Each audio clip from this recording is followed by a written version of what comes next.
up, Badlands. Explain those Badlands. That's a hell of a name.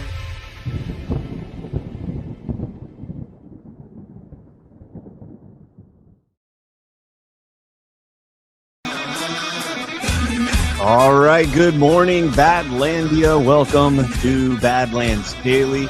It really feels like the cat with the laser pointer. It's like you've led the cat up to the top of the building, and now you're leading it over the edge. President Trump is rebalancing trade around the world and making things more fair for the American people. I think that anytime the deep state can like over-capitalize on whatever situation they have, they're going to. But the rest of it is a very well-organized and well-funded color revolution operation of the type they run all over the world again and again and again to destabilize entire society.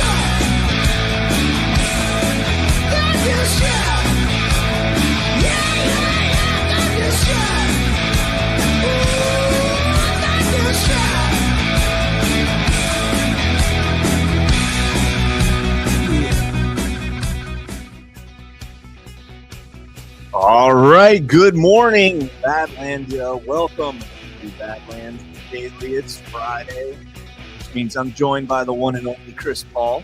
How you doing, brother? Oh, amateur hour. Chris Paul muted. Yeah, you're muted, dude. I don't know how that happened. I don't know, man. I don't know. How you doing, brother? Computers, man, they just do things. What you copying my style, bro? Oh, man, that Come looks on, like we man. now. Whoops. Oh, man, we went full Tim Walls now. We look utterly retarded. Man, that clip of him yesterday, by the way, I clipped it so that it was just that part, like the 4 seconds. Oh, you're going to play it? If you're going to play it. You mean the R word? Yes. Yeah. So funny. Yeah, 100%. And here we are, me and Chris Paul. You know what's funny, Chris? Is right before we went live, because I put my hoodie on right before we go live, like while the intro's playing, and I was this close to putting on my Badlands Media one, and I was like, nah, I went in my bedroom and grabbed this one instead. And I didn't see you backstage, but all right, guys. Maybe we're just advertising for Rise Attire merch on badlandsmedia.tv. You know, that's a really good idea. Let's start out with their ad, because they are one of our sponsors for today's show. Check them out, Rise Attire. Cheers, Badlanders. Ready to stuff your stockings with some new streetwear that'll really get the jimmies rustling? The holidays are here, and so is the new Rise Badlands collection, just in time to go walking in a winter wonderland. No matter where you're from, we're all Badlands natives with these brand new threads. Show up with the purtiest ugly sweater at the party with the Badlands Christmas collection, or make your favorite Badlander buddy feel all warm and fuzzy with a variety of plush and Sherpa blankets to choose from. Plus, you can stack the classics under the tree, deck the halls with Devolution, rock around the Christmas tree with Rushmore, or have yourself a merry little clown world. Everything we do is custom made from scratch by the elves at our East Peoria, Illinois facility, who are all legal U.S. citizens. But the process takes time, so don't wait. Grab your gear today at badlandsmedia.tv/rise. Under the tree and over the target. Oh, man. Adrian and Christina have the best ads ever. Check them out, badlandsmedia.tv/rise. Get yourself the Cywar hoodie. I'm telling you, get this one. Yours has the glitch, right? I can see it. Yeah. Dude, because I wear this hoodie like every time I travel. I wear this hoodie pretty much, and it's so funny like watching people do like double takes going through the airport, because they look and they're like, are my eyes messed up? Why does that thing look like it's blurry? Yeah. And it's so cool, man. I love that effect. So all right. Well, you know what? Let's talk about our next sponsor so we could run into the show, guys. Okay, you guys can thank me later for this one. I did all your holiday shopping for you in just one click. Forget the panic shopping. Everything you need is right here at Chef Man. I'll make you the perfect list right here. And with promo code Badlands, you'll save 30% on everything. Here's the lineup. Get the indoor pizza oven. Forget about delivery. With one-touch presets, you'll get authentic restaurant quality pizza in just minutes. crispy crust, gooey cheese every time, perfect for family nights or game day gatherings.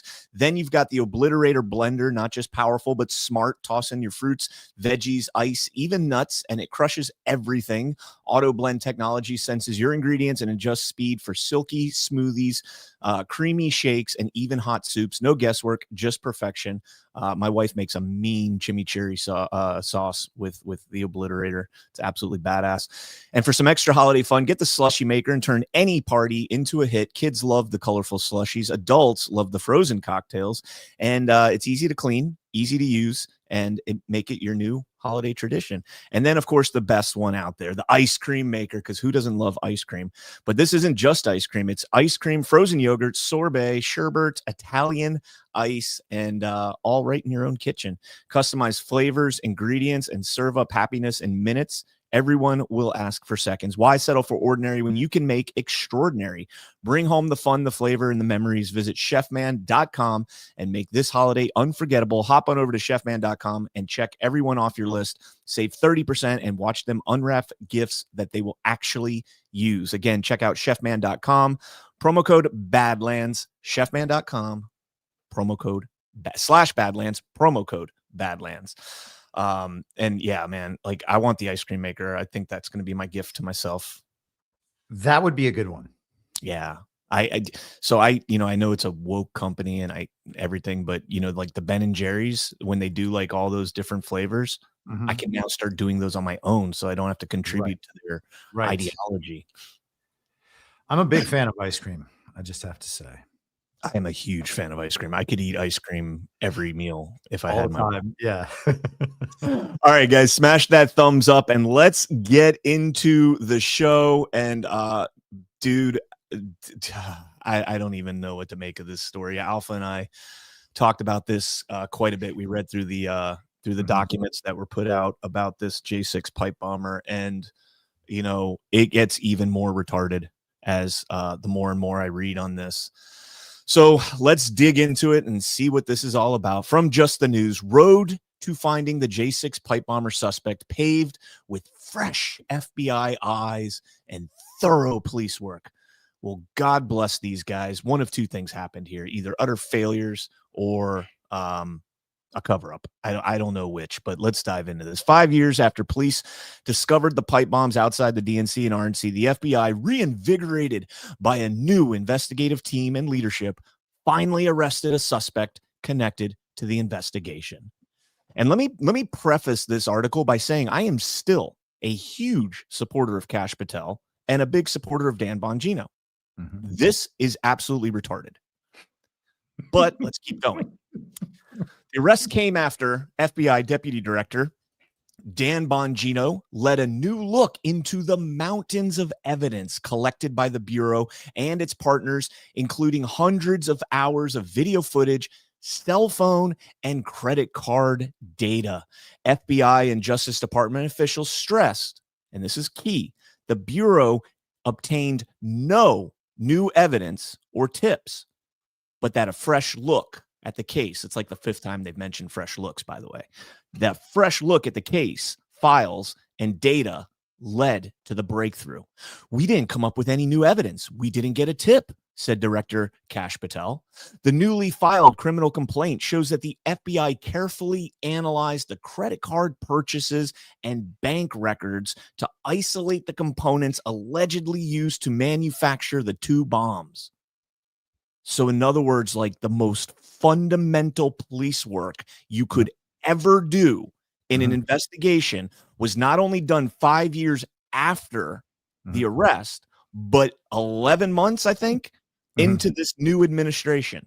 Yeah. And isn't that the sort of thing that AI would probably just do for you and would have definitely done for them 5 years ago? I mean, there's so many problems with this story just from a foundational level that we're not even operating on right now. There's deeper stuff wrong with this, but yeah, this is totally unbelievable. I think it was a month ago that we were at GART and you and I in our Badlands Daily on Friday morning to kind of kick the conference off. We're talking about the gate of the supposed woman who had left the supposed pipe bombs. Yep. and it was like a 95% match, 98% match. Live next door to the guy whose Metro card was tracked all the way to the bus train terminal, whatever you want to call it, subway terminal. Live next door to him, U.S. Capitol police officer, went on to work for the CIA. Had a soccer injury that led to this gate problem that was acknowledged in the videos, but totally not her. It's the guy whose records they've had for 5 years. Yeah, it's starting to seem like this story might be bullshit. Yeah, I'm sorry, man. But it says the FBI relied on a bank checking account and 6 different credit cards associated with the suspect to break the case. Notably, Cole appears to, and Brian Cole, that's his name, Brian Cole Jr. appears to have compiled some of the materials that the FBI alleged he used to construct the bombs long before the 2020 presidential election. The Bureau traced purchases of components that matched those used in the 2 bombs to stores across Northern Virginia during both 2019 and 2020, ahead of January 6th. Now, keep in mind, January 6th was 2021. That means he'd been accumulating these materials for 2 years. 2 years. That's a lot of planning. That's a lot of things that only happened as a result of what happened on November 3rd, 2020. Yep. Right. So 2 months, he had been compiling stuff for 2 years to respond to something that happened 2 months prior. That doesn't make any sense. Cole allegedly continued to purchase bomb-making materials after January 6, 2021, adding fresh mystery to the case and the suspect's motivations. So like, let's pause here for just a second. If you pulled off this crime, right? You're the guy that planted the bombs. You made these. First off, they're not viable bombs. They keep calling them viable. They were not viable bombs. They had traces of elements that could be used to make black powder. Assuming that we even believe that far. Yeah, exactly. Because there's no evidence of that either. Yeah. 100%.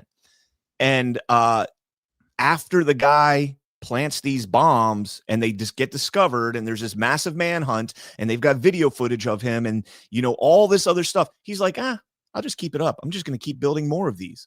What? All right, fair enough. Let's jump back into the story. Quote, what link does this individual have to anybody else who's in this network? Who's supporting him? Is he tied to, any political movements, any political people? Is he tied to anybody on the Hill? Is he tied to anybody? That, I think is probably one of the big questions people need to know, asked former U.S. Capitol Police Officer, Chief Steve Sund. Is he being funded? Was he being indoctrinated by anybody And we'll get to more on that in a minute here. I think the link of his network is going to be a very important step in finding out, some answers, says Chief Sund. The criminal complaint indicates that Cole works in the office of a bail bondsman in Virginia. Brian Cole Sr., his father, also works in the industry in Tennessee.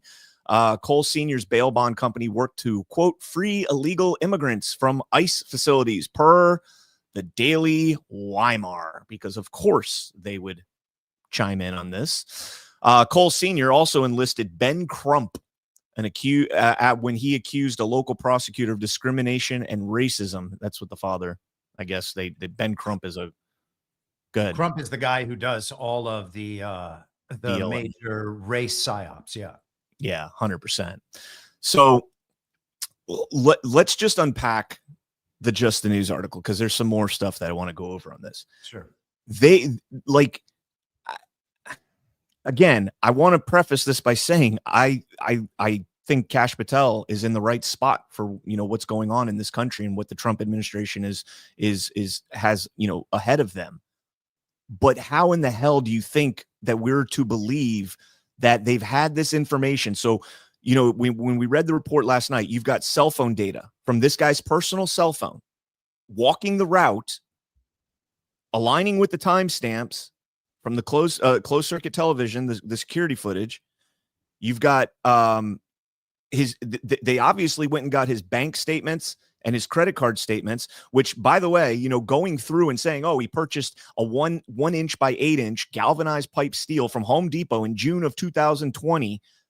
How did you get that from your statements? I've looked at my credit card statements. They don't show itemized things that I bought. You would have had to have the physical receipt or, somehow subpoenaed. I guess you could subpoena those records from Home Depot, so they would tell you what they are. I mean, the kind of darker and scarier version of that is that whatever we buy at places like Home Depot, when that information flows into the machine, it is then captured and analyzed by government agencies, which wouldn't surprise me in the least. I mean, that's a fair point.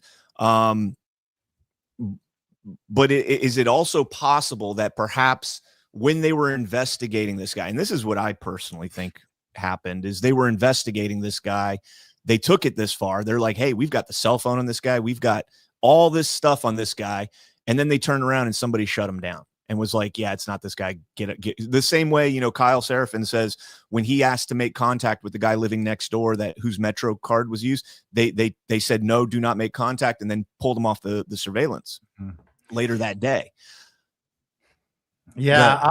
I mean, knowing that at the base level, this story is bullshit, all of the details on top of that are still forced to be rooted in the bullshit, right? You can't get away from the fact that there weren't pipe bombs and that this wasn't a pipe bombing, and that the RNC and DNC weren't under threat of being blown up that day. Like, all of that is false. So then figuring out who the pipe bomber was is an exercise in not only futility, but insanity. Like, you can't find the truth about something that is fake, right? They make up a story. They give you a bunch of details that suggest it's the other side from one side. And then they give you a bunch of details from the other side that suggest it's the side making the accusation. And then people just argue about something that doesn't have a solution. And I would suggest that this is one of those events. The solution is it's fake. The truth to be known about fake news is that it's fake. So, well, I'm with you up until I do think there were pipe bombs or something resembling a pipe bomb, a training device. That's my take, is that these were training devices that were placed there. So somebody placed training devices outside the RNC and DNC, knowing that there's no way that they could possibly blow up. And they put them there so that the media would report to the country that there were bombs found at each of these locations. And so now we are, the person that we are referring to as a pipe bomber is actually just a person who was placing props on the set of a psyop. Yes, 100%. Okay. That I'm with.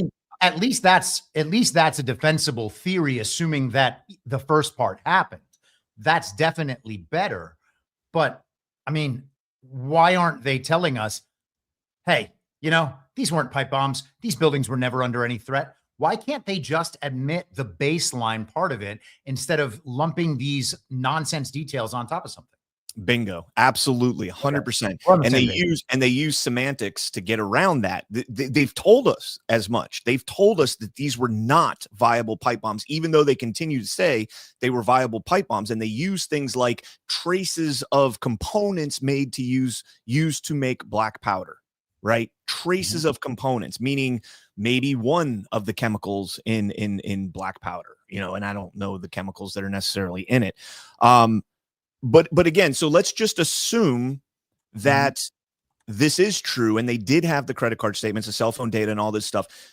That they've got to be, at this point, they've got to be going back through Jill Sanborn's testimony, Christopher Wray's testimony, and seeing how many times these sons of bitches perjured themselves, because that's the big thing now, right? They got James Comey, perjury, maybe get another indictment on that. Perjury is the big thing now. So let's go back and see how many times did Wray and Sanborn and anybody else with the FBI that's testified about these J6 pipe bombs, how many times have they perjured themselves saying that we have no leads, that the AT&T data was corrupt? Remember, that's what we were told. The AT&T data was corrupt. And because that was the thing that we said in this sphere, is of all the J6ers who they use this ping cell phone data to track down across the country, the one person who kicked this off, his data was wiped. Well, I'll tell you, there's a scenario where they are telling the truth, and that's that this didn't happen, and that's the really difficult thing for people to wrap their heads around, because we were all told that it happened, and everybody reacted as though it happened and incorporated it into their lives. It was an extremely divisive issue, because this was one of the bases on which the Democrats, the left, went after MAGA and called people terrorists. I also looked up the black powder. It's potassium nitrate, also known as saltpeter, charcoal, and sulfur. Okay. So if there was charcoal, that would have counted. Yep. There's charcoal at Home Depot, tons of it. You can have as many barbecues as you want. Yeah, man.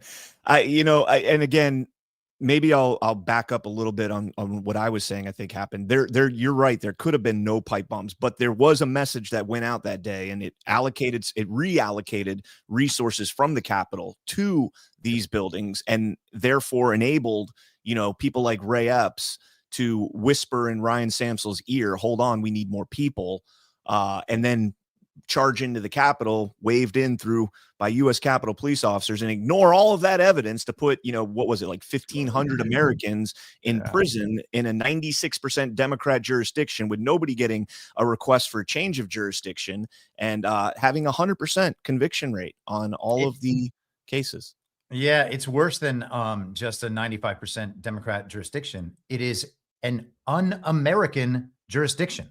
It is not actually part of any of the states. It is just a federal city with its own laws and total unaccountability. So, we can talk about the voting base of Washington, D.C., but I would again suggest that the problem is a little more foundational than that, and that the law is just whatever they say it is there.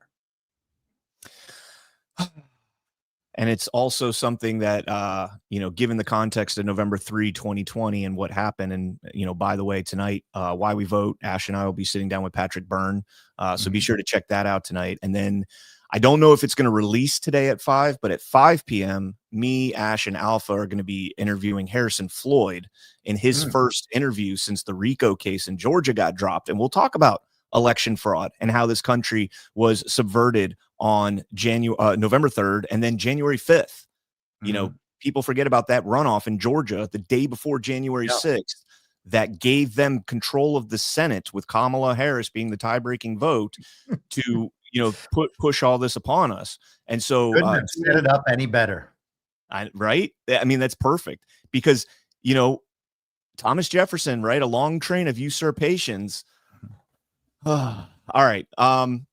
I'm going to stay on the J6 because New York Post said something, but this is just too hilarious not to play. Jake Tapper talking about Brian Cole. Brian Cole Jr., a 30-year-old white man from the D.C. suburbs is... Yep, there he is. Brian Cole, a 30-year-old white man from the D.C. suburbs. It's like, was that Jake Tapper? Yeah, of course. Brian like he's just doing comedy. A 30-year-old white man from the D.C. suburbs is... Amazing television from CNN. Great job, man. And to be fair, that picture was not up there on the screen when he said that somebody added that, but it's gotcha. Fitting. Yeah, if that was up there, then it's like unforgivable. Well, that would have been like, remember that old viral video clip where they're describing a rapist or whatever, and there's like a pencil drawing of the character like on the screen next to the newscaster, and it looks exactly the same. Okay, I'll find it. No. Okay, so let's jump into this report from the New York Post. Brian Cole Jr. of Virginia identified as DC pipe bomb suspect. The man accused of planting pipe bombs is a Chihuahua-obsessed, Crocs-loving, autistic-like 30-year-old who lives with his parents. Cole Jr. was known as a recluse in his Virginia neighborhood and was regularly seen walking his pocket-sized pup to and from a 7-Eleven.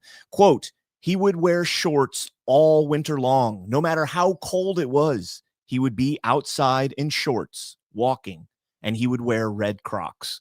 Well, apparently he bought long pants and white shoes because he's not wearing shorts and he's not wearing red Crocs in this. But Chris, that's probably because he had the wherewithal to wear long pants so that people didn't know he was a white man, a 30-year-old white man in the DC suburbs, according to Jake Tapper. So they didn't know he was a black man, which would immediately cut down the number of, potential suspects around DC on January 6th significantly.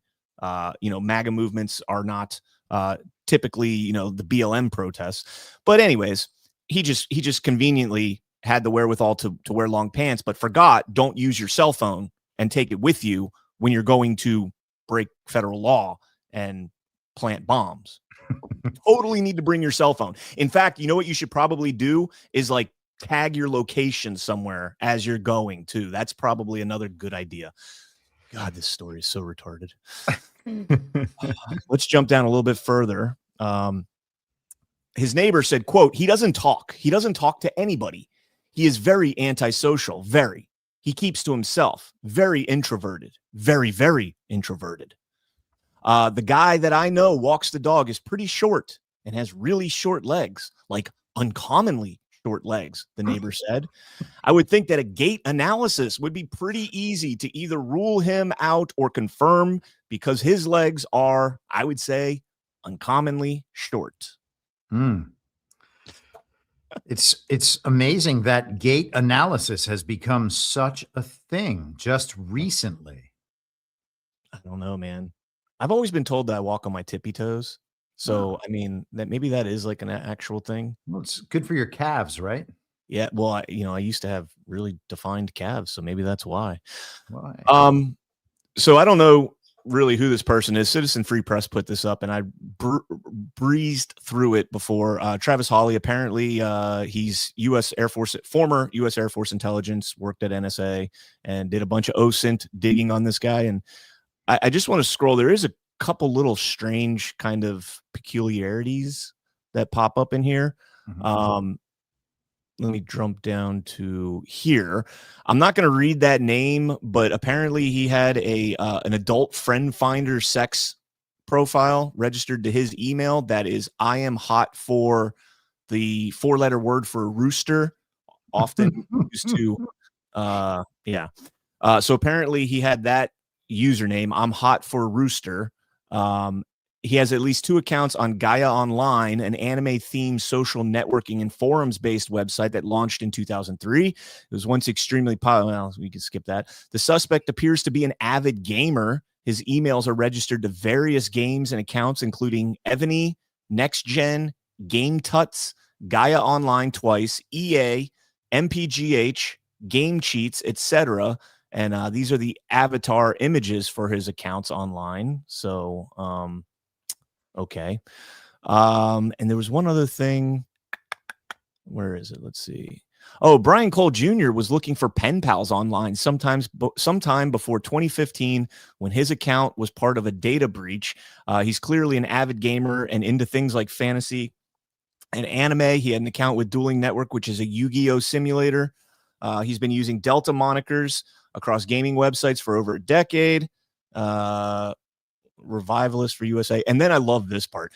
It appears crime runs in his family. His sister, Brittany Tierra Cole, has numerous violations and arrests. It's all traffic shit. Like made an illegal left-hand turn, forgot to use the blinker. There was a DUI arrest, so that's fair. First DUI arrest. Refused the breath test. Oh, drug possession for marijuana. And then the brother here also got caught up in some marijuana drug charges. The father has driving issue. This is so fucking stupid, man. I was trying to find the video of this, but all I can find is the picture. Do you remember this though? Seeing this guy online? Let's see. No, but that's what I was talking about. It's pretty funny though. Well, did he end up being the guy? I have no idea. That would be even funnier if that were the case. Well, not funny, but ironic. Mm-hmm. It has been. Now we are a month and a day away from it being 5 years since the very deadly insurrection. And we can think about all the reaction to that event in 2021 and how much of an impact that made in people's lives. Your life, certainly much more than mine. But I received messages from friends whose weddings I was in on January 6th, telling me that I was responsible for the insurrection, despite the fact that I was 3,000 miles away from it. Like me saying things online made me responsible for a fake insurrection. I don't know how that happened, but all of the NPCs out there, standard issue villagers, I'm bringing that term back. Normies doesn't work for me anymore. But all of those people were totally invested in that story. And they thought that this was like a dark day in American history. So crazy to look back on it now and think, oh yeah, that was pretty much all bullshit. And we got taken for a serious ride. That might've been a bigger hoodwinking than COVID. I don't even know. Everything that happened over the course of that year was absolutely insane. You know, last night on Sit Rep, I was telling like Alpha, like I hate to do this, but like the Charlie Kirk assassination, massive unanswered questions. The Green Beret that blew himself up in front of the Trump hotel in Vegas, right? Big questions on that one. The David DePape, Hammer Time, and Hammer Paul Time. Pelosi, major questions on that. Like all of these things that are put out there that we never get any resolution on, we never get any answers on. They just say, "Oh yeah, he was found guilty." By the way, the trial was not live streamed. You can't really see anything of it. You can read. It's and all. If it was, would it make any difference? No, it wouldn't. To be honest with you, that's the thing, man. So I started writing this thing. I haven't finished it, and I'm not sure if I'm going to. Last week, when the RICO indictment was dismissed, these indictments, you know, I said back at the time I was making fun of how these indictments were all fake back in 2022. And people thought I was crazy and irresponsible for saying that, and then proceeded to spend a bunch of time following the indictments for years. They wasted countless hours of their lives doing that. The thing is, when the system can control all of the necessary pieces, they can control the physical event, they can control the reporting on the event, they can control all of the kind of secondary evidence layers, like, for instance, the purchase information from Home Depot, when they can control that, when they can control the writing of the laws, and then the judiciary system that is going to, prosecute cases under those laws, when they can control every single aspect, then, and we know that we're being lied to about most of the story, why are we assuming that the other aspects are real? Because they can control all of them. To the extent that these events play out in reality, that's as a function of the story. It's not the other way around, that these events occur spontaneously and organically in reality, and then we are told about them, and it just so happens that we are told about them in nonsense and dishonest ways. The events are happening for the sake of the story. It's not the other way around. And just the way we proceed through life, the way we think about space, time, and the rest of it leads us to believe an event happens, then we're told about the event. No, a story is needed and the story is created, and then the events are staged to make the story work. And I know that that's a lot for people to reckon with, but that's really what we're dealing with. The one thing, and let me just throw this in there. So the one thing I will say, and this is something that, Chief Sun was alluding to in the Just the News article about accomplices and all that kind of stuff. The Hawley dig here, the dark web dig on Brian Cole Jr. and his family, does reveal that his father had a 2019 federal tax lien of $266,000. Another one for $48,000 in 2016, $30,000, $31,000 in 2015. So, maybe perhaps he was recruited, groomed in some of these chats, the way Roblox and Minecraft and all these other games. Perhaps he was groomed by somebody, met with somebody.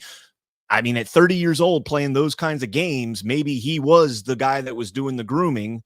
They call him an autist, and granted, autism on the surface kind of looks strange to, us, but they also have a different way of thinking.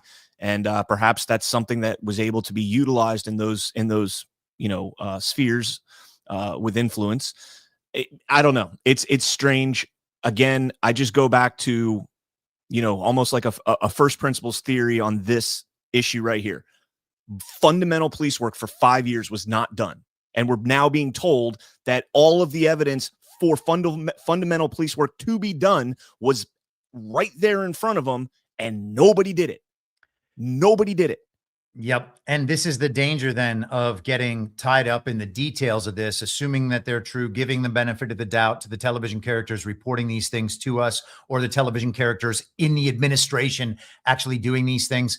You just mentioned one of the most important facts about all of this, and it's that all of that information was available, and for 5 years, nothing has been done with it. Well, why? There's got to be a reason there, and it's not just incompetence. We cannot chalk these things up to incompetence. So, to get lost in the details at this point, ignoring the fact that the pipe bombs are fake, which means there wasn't actually a pipe bomber, which means if anything happened, it was just a person putting props on a set. To ignore that in favor of the details is insane. And it's also, frankly, childish. Or perhaps it was a cover up, to cover up a grander scheme. Mm-hmm. It's now being revealed to us in this way so that, the alternative media spaces like us here are saying, how the fuck did this happen? You guys are utterly incompetent and your agency can no longer be trusted whatsoever. Great. Whatsoever. I am totally down with that. Okay. But if that's the case, and that's the positive case, right? That is a very hopeful interpretation of this. And I'm happy to go there with you because I'm very hopeful about everything that's happening. But if that's the case, then it is our job to say, hey, guys, that's bullshit. Like, don't get lost in the details of this. Don't get lost talking about how Brian Cole is like Antifa or he's a leftist. Same thing with Tyler Robinson. I mean, we had the same conversation about that back then. The details of Tyler Robinson's furry trans boyfriend are irrelevant compared to what we have to assess about the veracity of the story from the bottom up. Yeah. I don't know, man. Yeah, whatever happens, I'm here for it. Exactly. And it's insane. All we can do is watch it happen, which means we need an objective standard to defer to. And that's, are we being told the truth? Can this thing happen in reality? Should we believe any of these people? And, if you focus just on what we can know and whether or not we're being told the truth about things we can know, it all falls apart. And I know that sucks because we want there to be a coherent explanation for all of this stuff. But the coherent explanation for all this stuff is we are being hoodwinked because we can't stop watching TV. Fair enough. Fair enough. All right, guys. It is crystal clear that cryptocurrency is no longer emerging. It's actually here. And this latest move cements that reality in the biggest way yet. Trump Media Group just inked a massive $6.4 billion deal with Crypto.com, the world's top crypto company, top crypto platform, They're teaming up to scoop up $6.4 billion in CRO, the powerhouse token that fuels fast, low-fee, DeFi staking rewards and real-world perks like cashback on your spends to launch America's first CRO treasury. When it's done, this new company will be the biggest CRO holder out there. Want in on the action? Head to crypto.com today and grab some CRO, and let's make crypto great again. All right, let's jump into this story here, kind of surface level on this, because we mentioned Paul Sperry's reporting on this yesterday. I did not know where this report was, but apparently I just didn't look hard enough for it, I guess. Afghan watchdog concludes billions in weapons U.S. left behind form core Taliban military. The CIGAR's report, which is the Inspector General, found the U.S. spent $144.7 billion on Afghan reconstruction from 2002 to 2021, including $88.8 billion on security forces that collapsed, of course, after the 2021 withdrawal, and left behind $7.1 billion in weapons that are now the core of the Taliban's arsenal.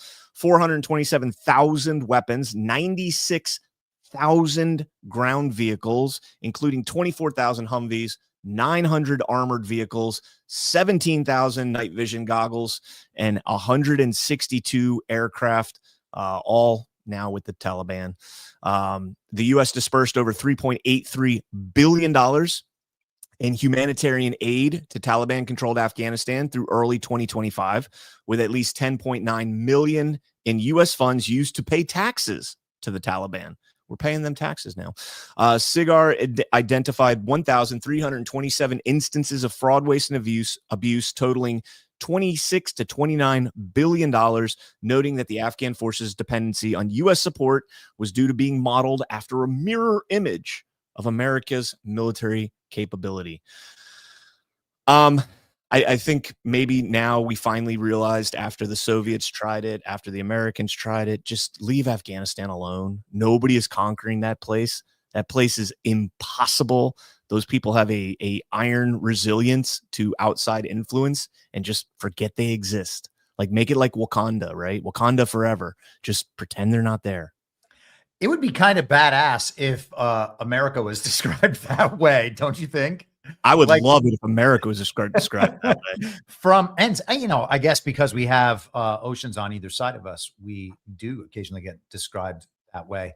But you got to remember who the Taliban are too, and we weren't quite told accurately about who they were. And I shared this this New York Post article. This is from 2021, September 2021. Armed Taliban fighters seen riding pedal boats on lake in Afghanistan. These are your terrorists right here. And it's good that we're doing this on the heels of a very deadly insurrection story, because it's important to remember that we were called terrorists for saying, hey, the government's not doing the right thing online. So these are the Taliban. There he is with a rocket launcher. That's how you know they're terrorists. Look, a rifle right there. And these pictures are definitely real. I mean, they have to be real because the New York Post is reporting them. And if the New York Post was reporting stuff that wasn't real, well, we might lose faith in our media. And I mean, we might as well click this right now. What's happening on page 6? This is a New York Post publication. Look at that. An NFL player and a pop star who are in a contractual relationship have important things going on, and then we can just keep scrolling down and see all the true stuff that's happening in our world. Chris, I'm gonna raise your paddle boating Taliban and bring in rollerblading Taliban. Yes, remember them? I do. And while we're doing that, how do you beat the rollerblading Taliban? Run through the grass. Oh man, look at this. I must have missed this part of training when I was in Marine Corps infantry training. I must have missed that rollerblading attack part. Well, we also have the plane, of course, the inflatable plane with the effeminate Afghan boys running down the runway like that. And then we have like Tucker Carlson and Fox News showing us that video and saying, look, it's the last plane out of Kabul. And that's where Ramulana Lockenwall was on that plane. Maybe. Oh, is this the DC shooter? Yeah. Oh, yeah, totally. Yeah. And Trump showed us the picture of like all of the people stacked together supposedly in an airplane. I mean, and the problem is that people who are like, oh, I trust Trump, then assume that that picture is real because Trump held it up. That does not make that situation real, okay? Trump holding up a picture of something does not make the content of that picture real. You know, Scheisler in the chat says, I'm enjoying all the laughs this morning. Steve Cross says, Comedy Central today. You know, when I was prepping the show, so, you know, every morning I have a different host, and I know every host has, you know, kind of their own little niche, you know, their own specialty. And so I try and cater to that a little bit when I'm doing this. And I'm reading the news this morning, prepping the show out, and I'm like, this is going to be a brutal day to have Chris Paul on because everything's going to be fake. And then I'm like reading this and I'm like, holy fuck, this is all fake. Yeah. Fake. FBI gets a guy after 5 years. Nobody thought to check his cell phone data. Dude, it's like it would have been a dumb episode of like FBI on CBS. And for real, we are getting the news information from the same sources that we're getting the entertainment information about the same subject matter. Let's jump Just into saying. this story. Let's jump into this story here from the AP. Admiral says there was no kill them all order in boat attack, but video alarms lawmakers. You know, I think I'm just going to throw this out there. The kill them all portion of the order is implied when you're hitting a 30-foot, 25-foot, 20-foot boat with a Hellfire missile. That's implied in the middle of the ocean. Even if you don't kill them all with the strike, they're going to drown. You're not swimming back after that strike. You're pretty knocked out. I've had my bell rung by smaller bombs than a Hellfire missile, and you are not with it for several hours after that strike. Can we think about this headline for just a second? Sure. Admiral says there was no kill them all order in boat attack. So that's okay, fine. There was no kill them all order. And I guess we can judge the truth or falsity of that statement. But the second half is the important part. Video alarms lawmakers. And that is something that we are supposed to take seriously. The alarm experienced by illegitimate members of our government who cannot prove that they were even elected. We are supposed to be attached to this story because they can't believe what they saw in a video on the internet. Actually, it's not even on the internet yet. So it's alleged. Gotcha. Sorry. Yeah. So Admiral Frank Mitch Bradley was commanding the U.S. military strikes on the drug boats in the Caribbean, told lawmakers that there was no kill them all order from defense secretary. Stop calling him defense secretary, folks. He's war secretary. You're the AP. This is why you guys are no longer allowed in the White House, because they write that little book about like what's the proper terminology. He's the fucking war secretary. He is not the defense secretary. Stop. Didn't Trump sue them too? He should sue them again. He should sue them again. Because and actually, you know what? Let me rewind just a little bit here. The AP's actually got this right, because for the first time in my lifetime, my experience in the Marine Corps and going over and fighting wars for our CIA, I mean our country, this is the first time that the Secretary of War is actually acting in defense of the country. So That's I like that. The one factual thing in this article is calling Pete Hegseth the defense secretary. Good job, AP. All right. Hold on. Here's another thing.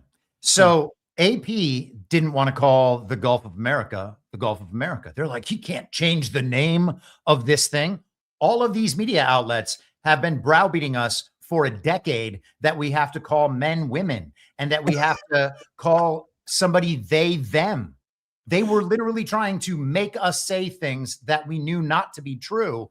And now they are like, you can't make us say things that we think are different. I love it. I love it. That's a great point, man.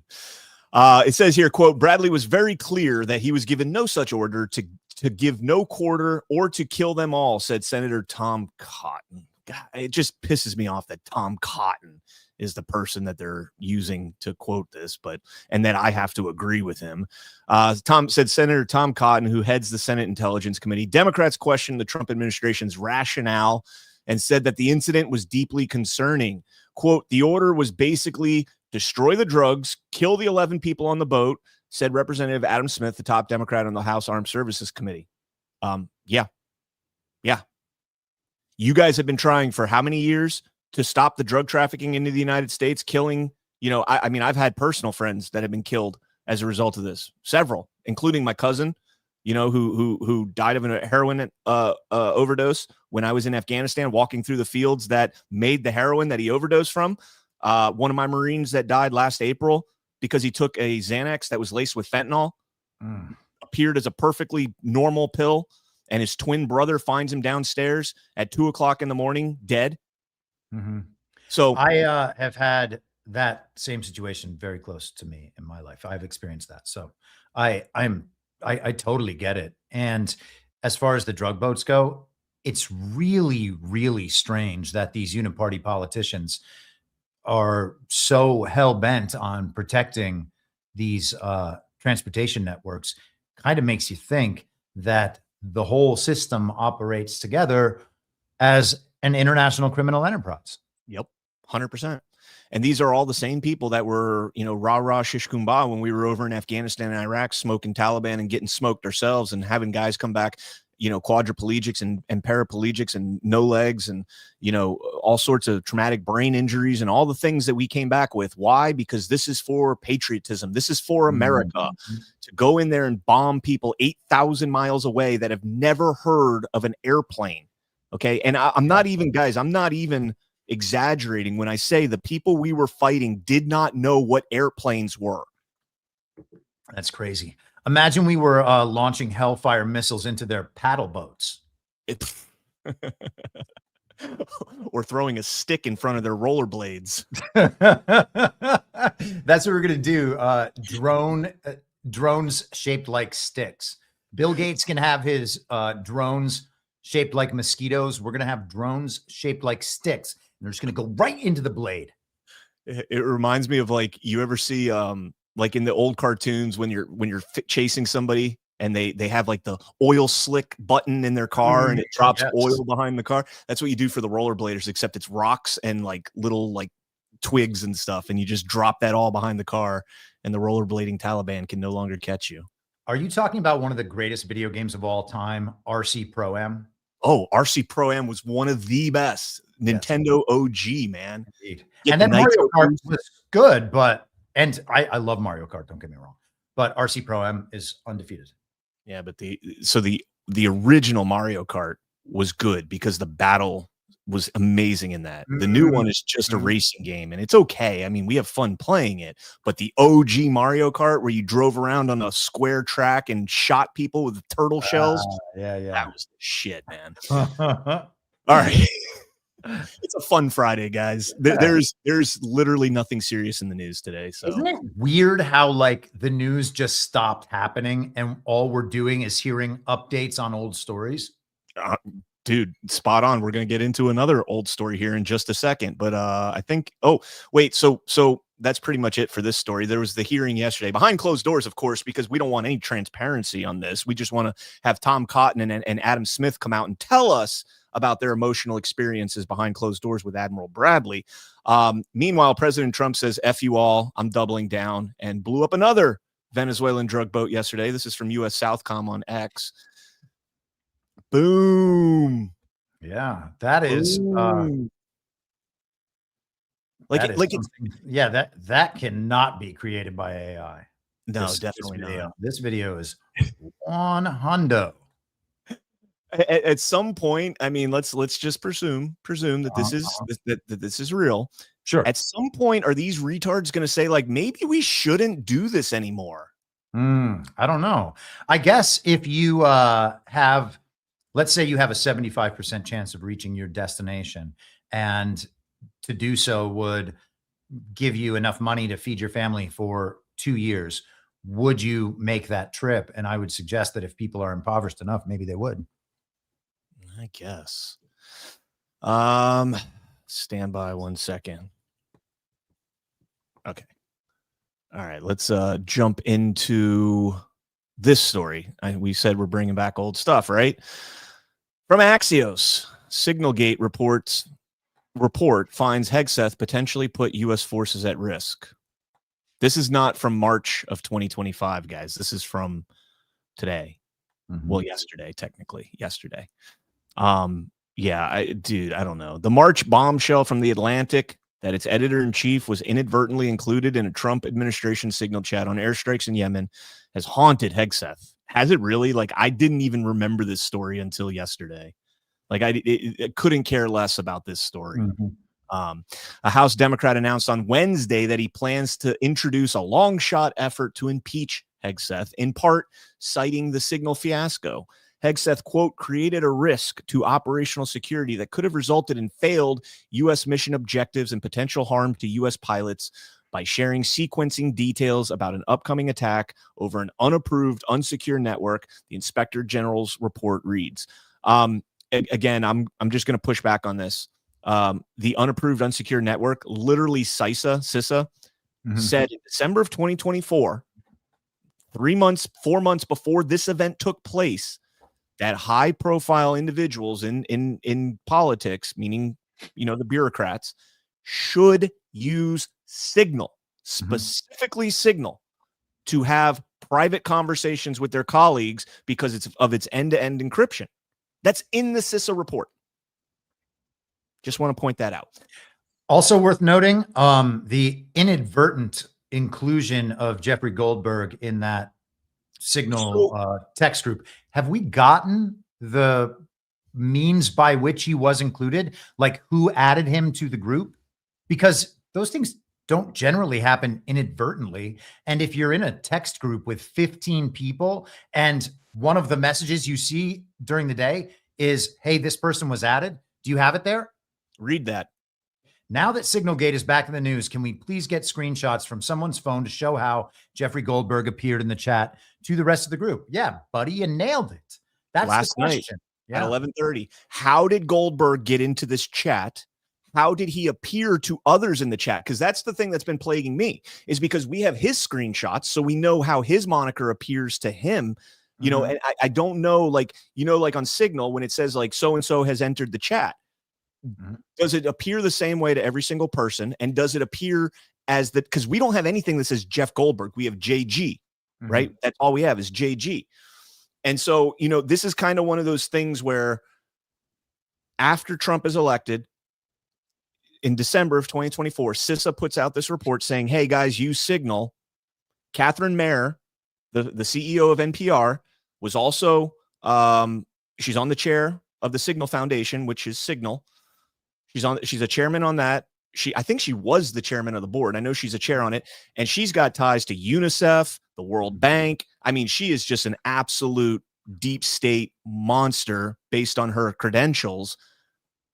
Is something going on there with Signal? Was Signal compromised for these individuals? And Goldberg, who writes editor-in-chief for The Atlantic, I mean, 3-letter agencies all over that place.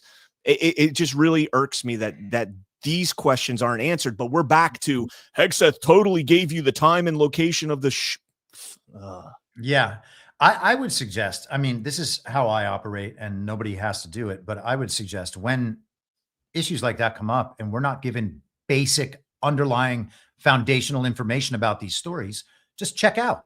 If they're not going to tell you the truth about something fundamental to the story, like why get into the rest of it, you know? And the point here with the psyops and the news that we're told, the fake news and all of that, it's to get us to believe certain things so that once we believe those things, we'll act in the world in certain ways. We'll say certain things to other people. We will spread an idea that helps the people producing the news. Well, we can immediately nullify the effect that they are seeking by not believing the stories. And if they're not going to give us all the information we need to understand a story, like how the hell did that guy get into supposedly a secured chat with national defense officials?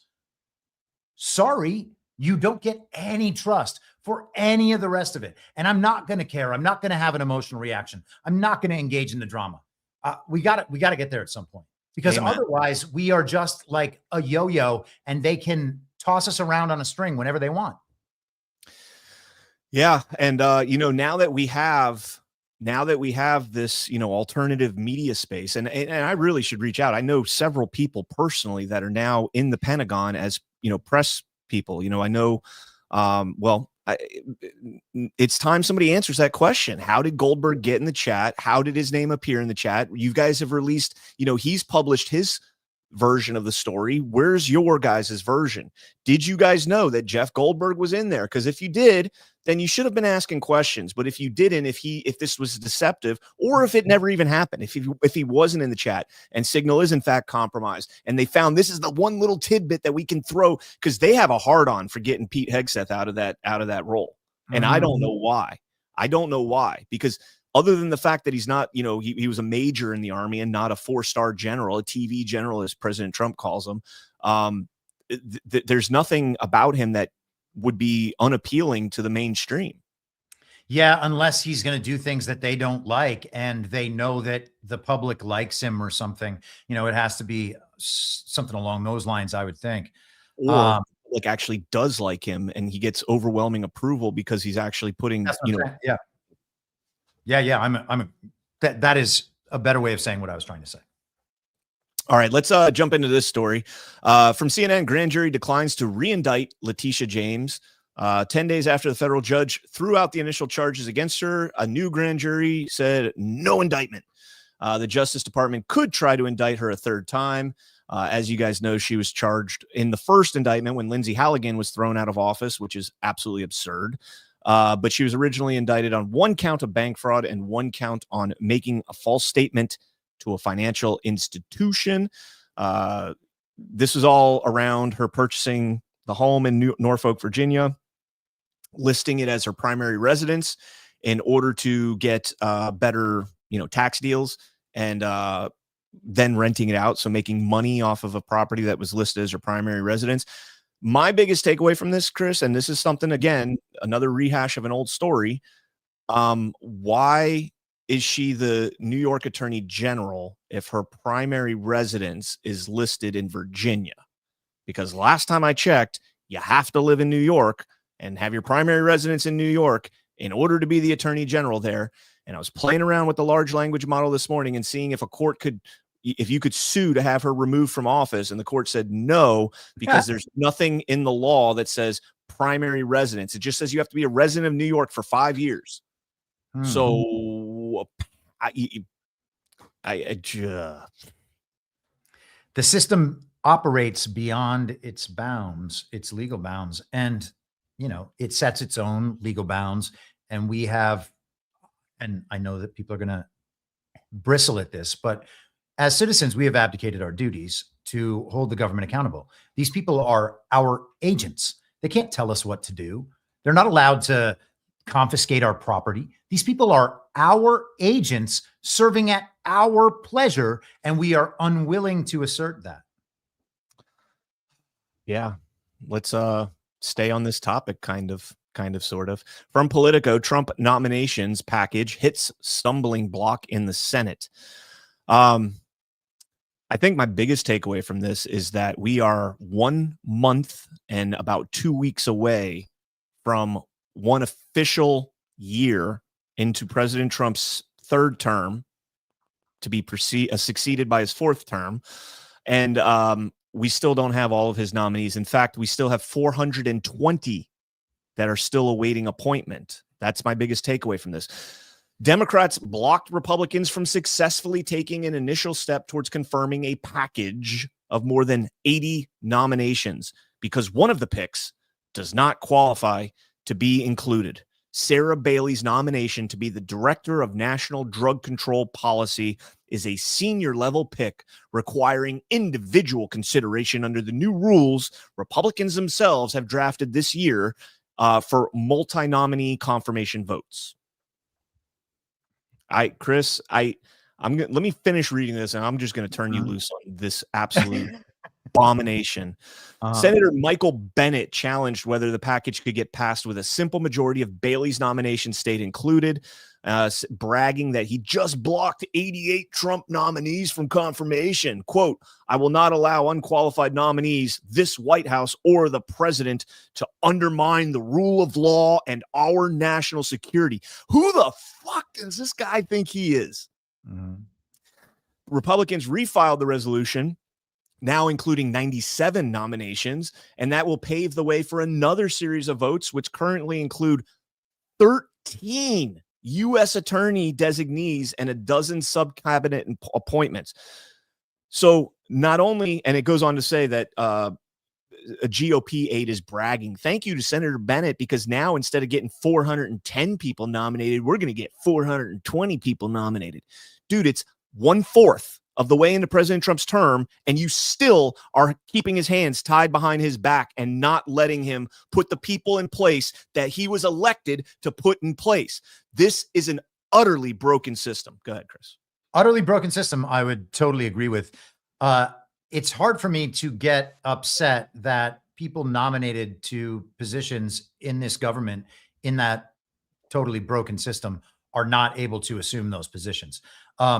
A lot of the system rests on the Reconstruction Amendments and the body of law and legislation that has proceeded from that, all of which should be eliminated when the Reconstruction Amendments are, quote unquote, repealed or just more appropriately nullified or unrecognized. And then all of the civil rights law and the rest of this stuff just collapses, and the edifice that is built up in the institutions around this would then be gone as well. So it's very hard for me to get upset that nominees to positions within that edifice are not able to assume those positions. But to the extent that the president is the plenary authority of the executive branch and the Senate has an advise and consent role, if the Senate abdicates their responsibility to advise and give consent, then the president needs to be able to move forward without that. And so that's all I'd say. And hopefully the Supreme Court will hopefully someday decide to take one of these cases, whether it's Halligan, whether it's Haba. They're now trying to take Alina Haba out. Sure. The guy out in California, the U.S. attorney out there. Like, at some point, Supreme Court needs to step in and say, hey, Senate, you guys screwed up, man. You guys are going on vacations. You guys don't get a vacation until the president's appointments are either confirmed or denied. You can deny them, and I don't think you should be allowed to, but you can. Technically, I don't think the Supreme Court is going to be an enforcement arm for that. Sorry, I didn't mean to cut you off. No. I think you're right. I don't think they will, but there needs to be, like, you can't. I mean, our president has a very limited window, especially given the stolen election that kind of divided his two terms, and allowed them to undo a lot of what he was trying to accomplish and create more of a chaos environment that he's coming to in his second term or third term, depending on how you look at it. And for them to waste a whole year kicking the can down the road to where he doesn't even have U.S. attorneys. I mean, that's a major deal right there. 13 U.S. attorneys. How many U.S. attorneys are there in total in this? I don't know that number. I just shared a Trump Truth Social post from this morning, and I'll read this while you go through that. 93. There are go. 93 U.S. attorneys. And he's missing 14. 13. So yeah. 13. So that's what, 1/8? 10%. Yeah, 1/7/8. So we're operating at 90% efficiency. The Democrats' number one policy push is the complete and total obliteration of our great United States Supreme Court. They will do this on their very first day in office through the simple termination of the filibuster, should they win the upcoming elections.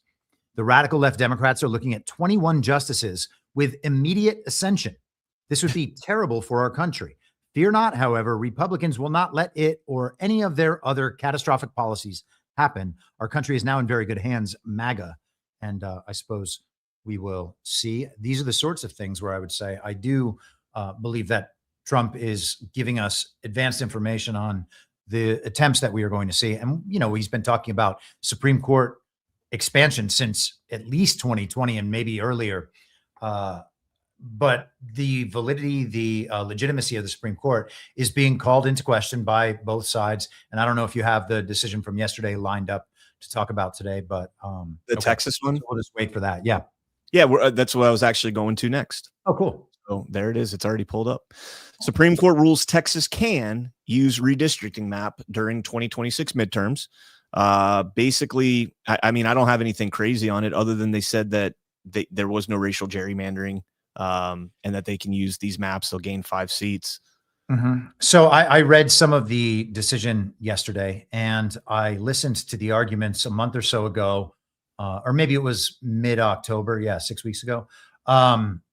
About the arguments in the Louisiana redistricting case. So I've heard the two sides talk extensively about this, the arguments the attorneys made, and then the questions and answers from the justices.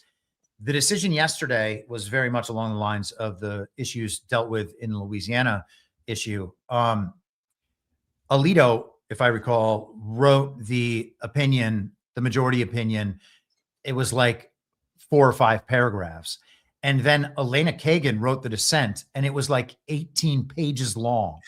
And the dissent is essentially, these guys are racist because they have created a situation, and by they, I mean the states and the Supreme Court and our legal system over many years has created a situation where if they declare a racial imbalance, redistricting can be done on a racial basis to solve that imbalance.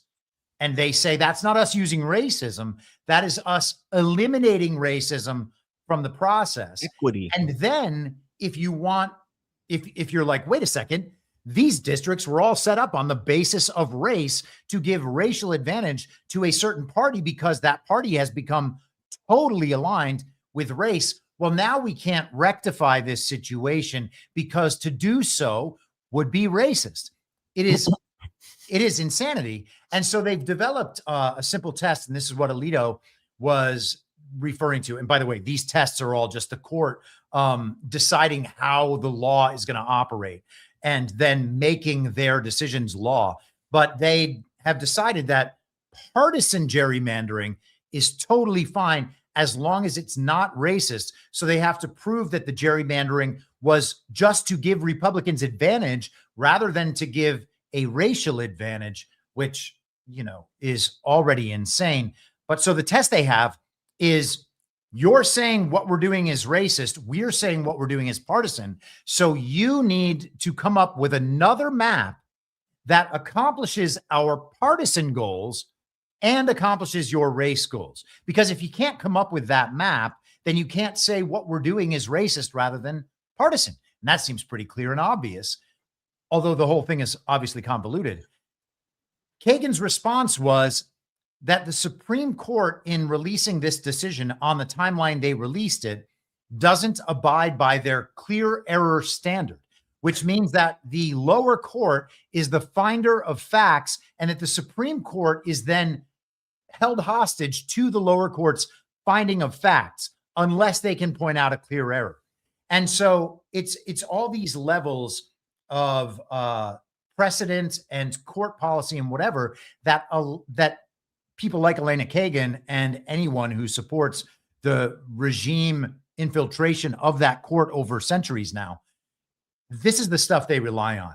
This supersedes the Constitution. It supersedes anything that the people have actually delegated to the government. And then it is just the court in their own internal circuitry deciding these things aren't meant to happen, these things aren't meant to happen. And so then Elena Kagan's arguing essentially, this isn't fair. You have to stop doing this because we decided it's not going to work this way. No, the only thing the Supreme Court exists to do is render opinions on the constitutionality of legislation. And that's it. And that's not what they do. That's insane. That is nuts. I'm going to have to look into that, man. And this is all the court does ever. It's nuts. You can look at any of these arguments, any of these decisions, and it's all the court reflexively determining what the court does and is allowed to do so that they can always produce the results that the uniparty regime requires. That's crazy, man. I am not familiar with that, so I'll have to get into that. But before we move on to the next story here, guys, this might sound like we're on repeat, but we are not. I just have such a passionate love for crypto that I want to tell you again about cryptocurrency and that it's no longer emerging and that the latest move cements that reality in the biggest way yet. Trump's media group just inked $6.4 billion deal with crypto.com, the world's top crypto platform, and they're teaming up to scoop up $6.4 billion in CRO, the powerhouse token that fuels fast, low-fee DeFi, staking rewards, and real-world perks like cashback on your spends to launch America's first CRO treasury. And when it's done, this new company will be the biggest CRO holder out there. Want in on the action? Head to crypto.com today and grab some CRO, and let's make crypto great again. All right, let's go ahead and jump into I'm going to move things around because of what we just talked about right there with the courts and all that. And let's jump into this story here from Reuters. Appeals court allows Trump National Guard deployment in DC to continue. In a written order, the U.S. Court of Appeals for the District of Columbia Circuit lifted an injunction that said the troops needed to leave by December 11th. This allows Trump to continue that deployment. The Guard troops in the city include contingents from D.C., as well as Louisiana, Mississippi, Ohio, South Carolina, West Virginia, Georgia, and Alabama. U.S. District Judge Jaya Cobb ruled on November 20th that the troop presence was likely unlawful and blocked the deployment, but then paused her ruling for 3 weeks to allow for an appeal. Rather than begin a withdrawal, a wind down, President Trump ordered, and I love that they have to put Republican right there. President Trump ordered 500 more troops to Washington and basically gave the old middle finger to Jaya Cobb. The president has unique law enforcement powers in Washington, but local officials say that he overstepped that by taking over the mayor's policing role and flouting laws that forbid federal troops from doing civilian police work. Trump has also moved to deploy troops to LA, Chicago, and Portland. Now, this is my favorite line in the whole thing. Trial courts around the country have ruled against the troop deployments. The U.S. Supreme Court is expected to soon weigh in on the legality of Trump's use of National Guard in Chicago, a decision which could have repercussions in other cities. Do you know what's missing from that? It's highlighted in red. Trial courts have ruled against the departures, but the appellate courts have not. The appellate courts have overturned the trial courts, and that's why those trial judges are just trial judges and not appellate judges and not moving on to the higher courts because they're utterly derp. I was going to say retarded, but I feel like I've said that too many times today, and we're going to say it a couple more times. That's okay. We should say it more times. It is remarkable that the media, the institution that tells us what reality is like, thinks that we are stupid enough that we will just assume if a trial court has decided something and the president doesn't abide by their decision, that the court is necessarily correct. And that's because we've all been indoctrinated with the idea that judicial review is legitimate and that judicial supremacy is legitimate. I'm with you. I mean, I don't, what I'm trying to think of a world in which the Supreme Court would rule that President Trump does not have that authority. I would like to see the challenge to sanctuary cities instead. You know, like can a state or a city tell the president that no, you can't enforce your obligations under Article 2 of the Constitution? Like, in what bizarro world do we live in when that's a thing? Yeah, that's a tough one, because if you believe in federalism, you know, that will present issues. And then I think with the sanctuary cities, I think that we're going to, and I haven't spent a lot of time on this. This is just what I suspect from a macro pattern perspective. It's, you know, cities are municipal corporations, and the idea that they're going to be controlled from an outside influence over them, you know, the federal government is just not what we've been told it was. I would not be surprised if they're playing legal games about the status of these municipal corporations, and that there's a much deeper legal argument happening behind the scenes that it just kind of bypasses whether the president is allowed to control immigration into the country. Why do you think that that's that section of Article 2, and I think it's Section 4, I can't remember off the top of my head, but why do you think that that's a federalist ideology? Well, that the states, the states used to be their own nations, and because of that, they should be able to say who's in them or who's not, right? I think that there's an argument to be made that that's how it should be. And I understand that the constitutional form as we have it and the way the Constitution outlines it suggests exactly what you're saying. I'm not quibbling with that at all. I'm just saying also pre that time, which seems like we're going back to more of that model. I don't know that the federal government, a coalition of states, should be able to tell one state who's allowed to live in that state. So I'm predominantly with you on anti-federalism, you know, across the board. But I do think that this is one situation where I think this is something that was rightfully delegated to the federal government, and that is to ensure that our outside borders are not infiltrated. And if they are infiltrated, regardless of whether or not that state, because that state is not privy to the intelligence and the information that the federal government has on, like Minnesota doesn't know what DC, what the president knows about Tren de Aragua or MS-13 necessarily. I mean, surface level, sure, but like they don't know any of the details that go on behind the scenes in that regard. And in a perfect world, granted, our intelligence right now is utterly corrupt, so I don't trust what DC knows about any of these things. And Maduro is a perfect case in point about that. And tune in again, shameless plug, why we vote tonight at 7:30 p.m. because we're definitely going to get into some of this stuff.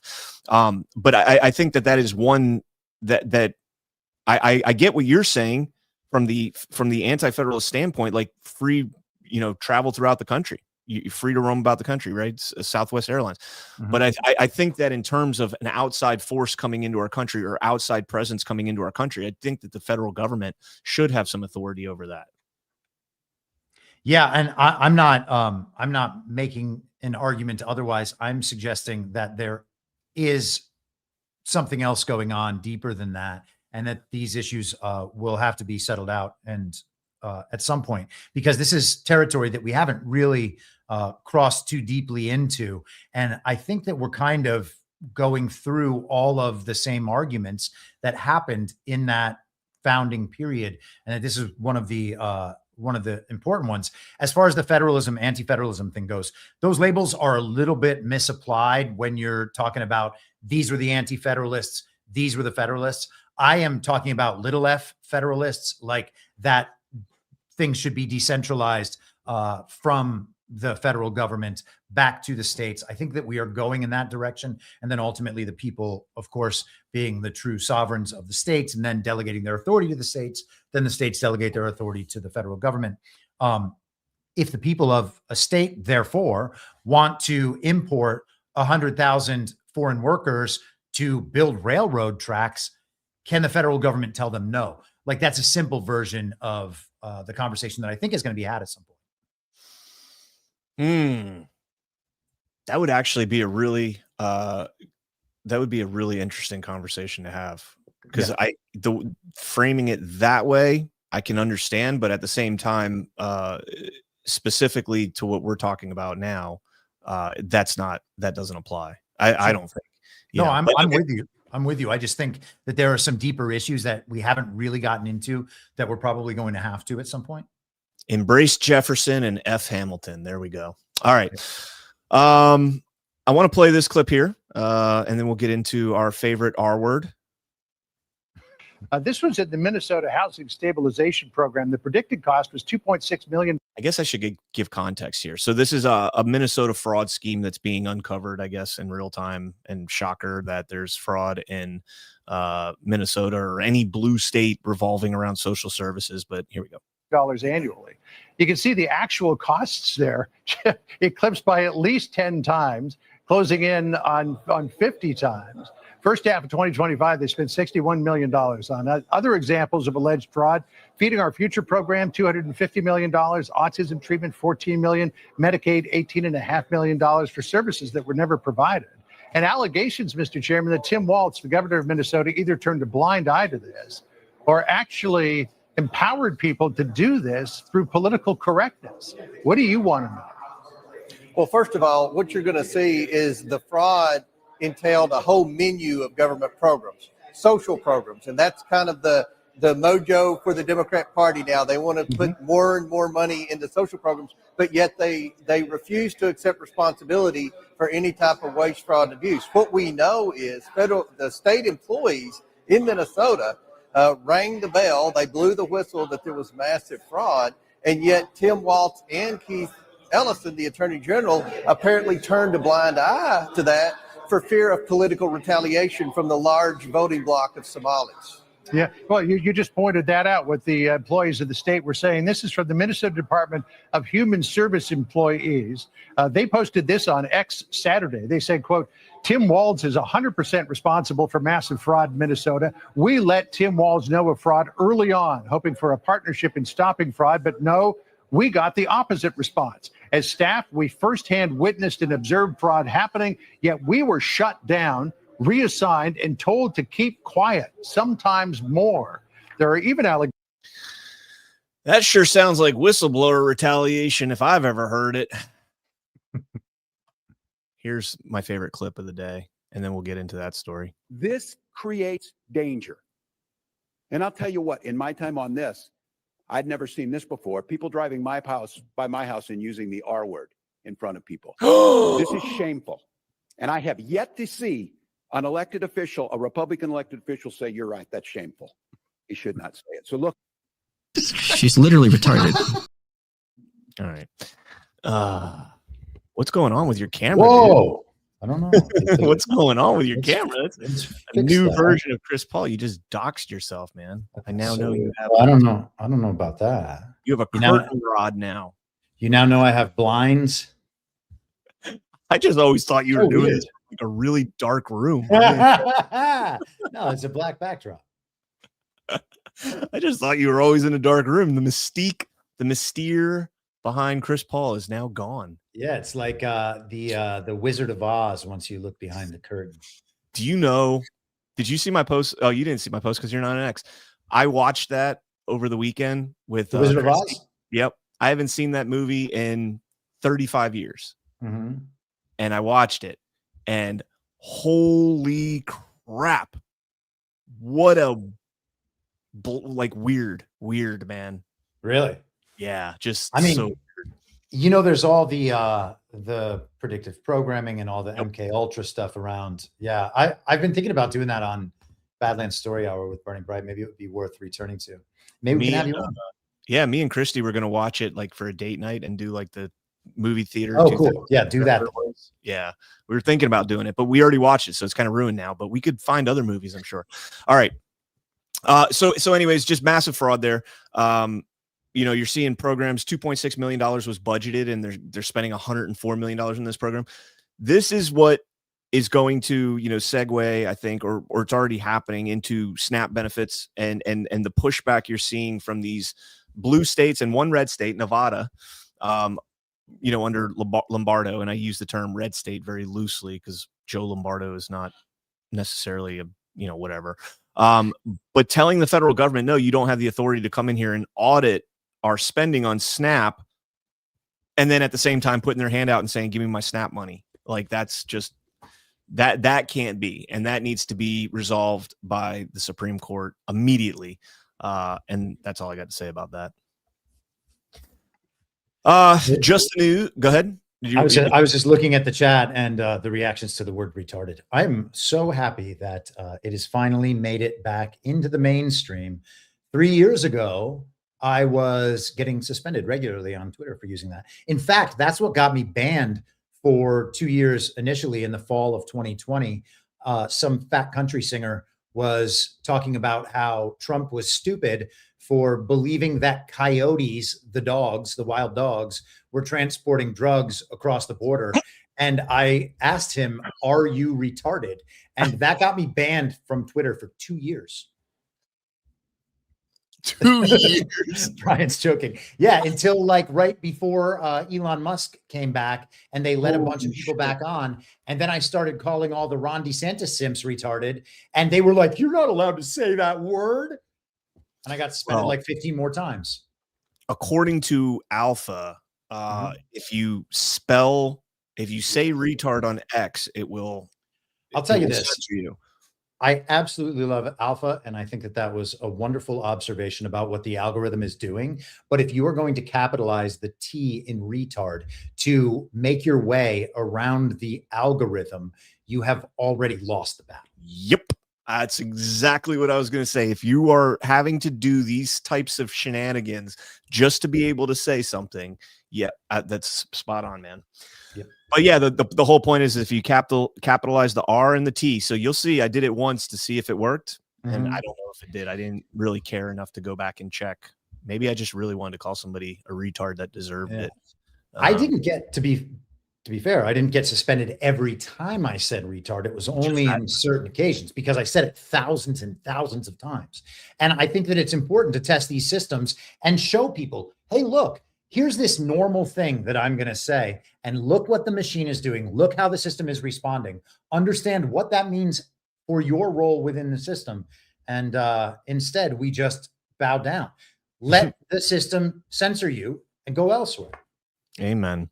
Let's read through this briefly. I had this up for yesterday and I didn't get to it, but it is worthwhile. Just the news. DOJ alleges Democrat senators benefited from dark money from mega donor Reid Hoffman. The Justice Department alleged in a letter to the Senate that Democrat mega donor and LinkedIn co-founder Reid Hoffman, Epstein confidant, has funneled dark money through his network to benefit two U.S. senators who portray themselves as crusaders against such unaccountable contributions. The probe into Hoffman and his political donor ecosystem was spurred by letters from Judiciary Chair Chuck Grassley. The Justice Department's letters says publicly available evidence shows that Dick Durbin and I think it's Sheldon Whitehouse, right? Yep. Have appeared to benefit from the largesse of Hoffman's political contributions to PACs and campaign committees. Quote, the evidence paints a clear picture that Reid Hoffman has established a dark money empire that channels anonymous donations through nonprofits and PACs to influence federal elections and judicial nominations, says Assistant Attorney General Patrick Davis.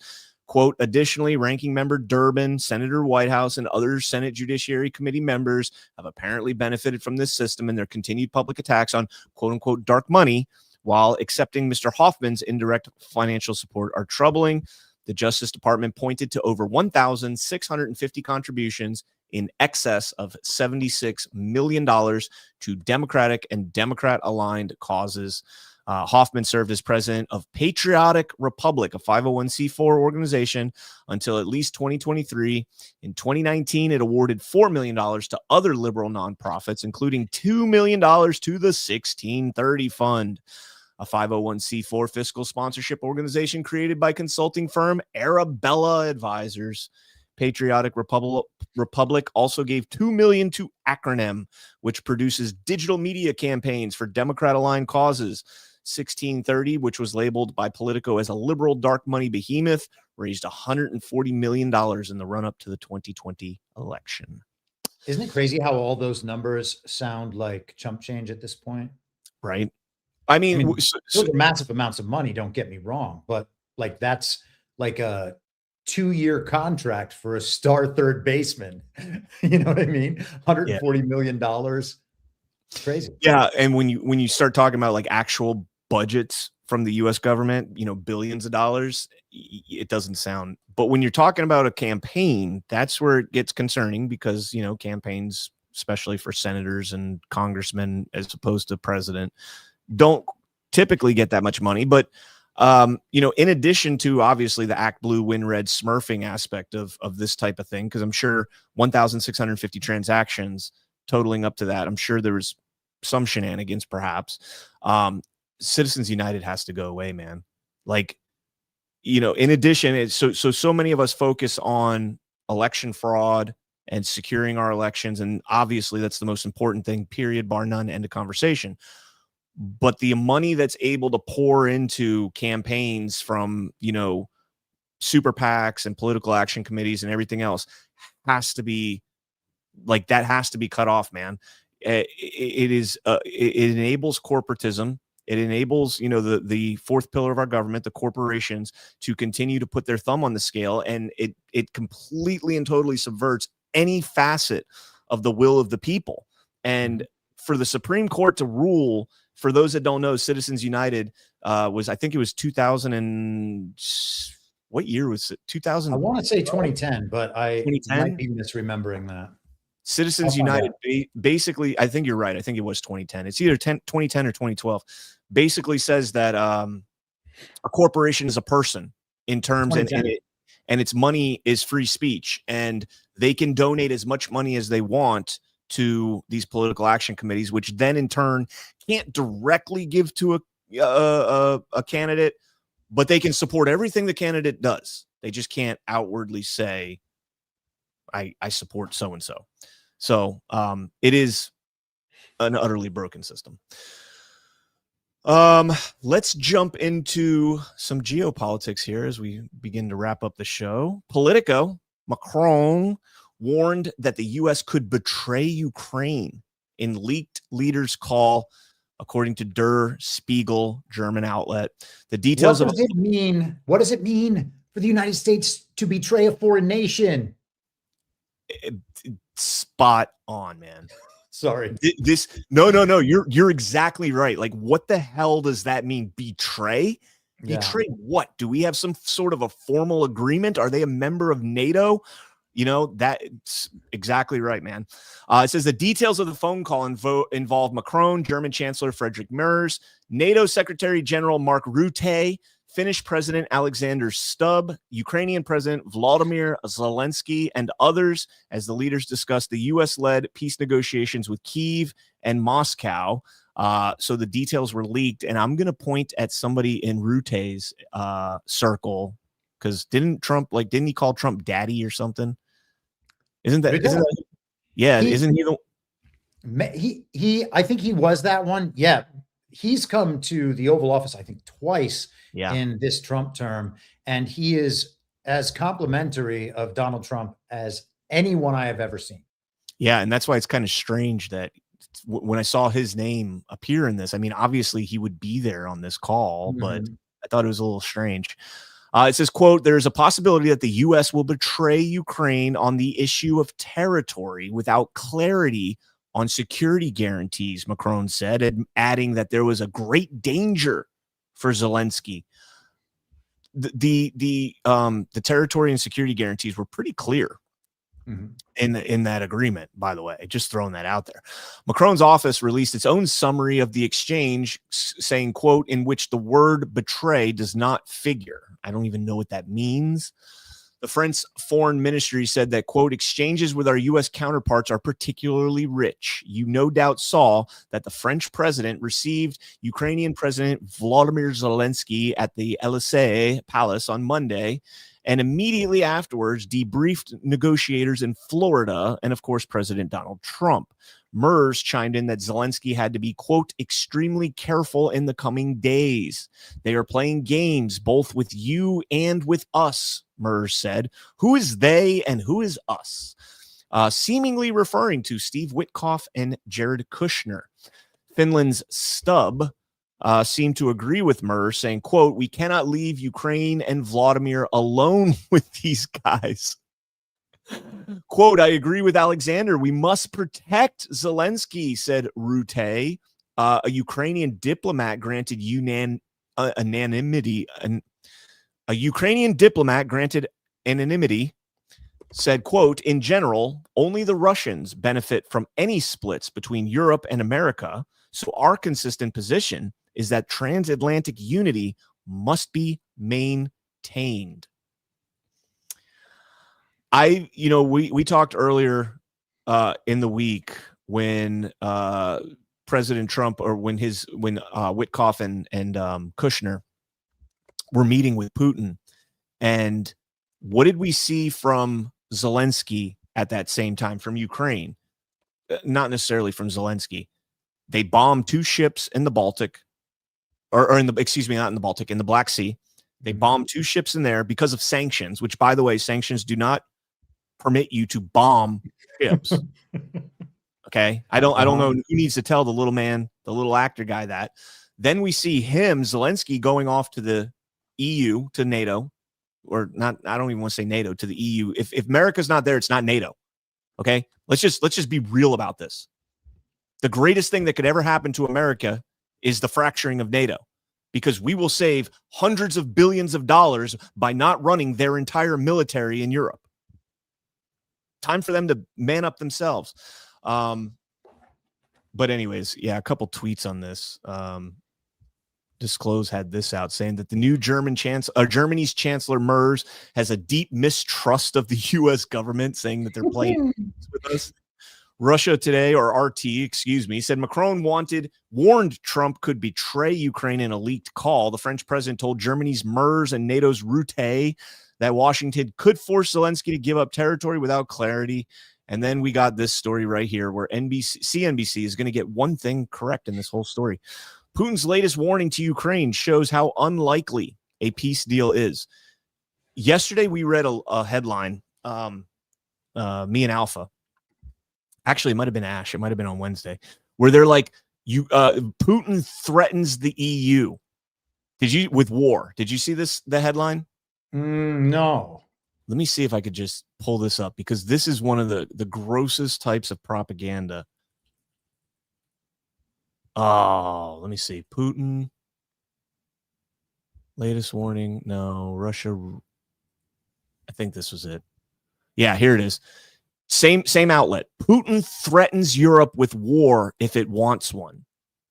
This was literally If it wants one.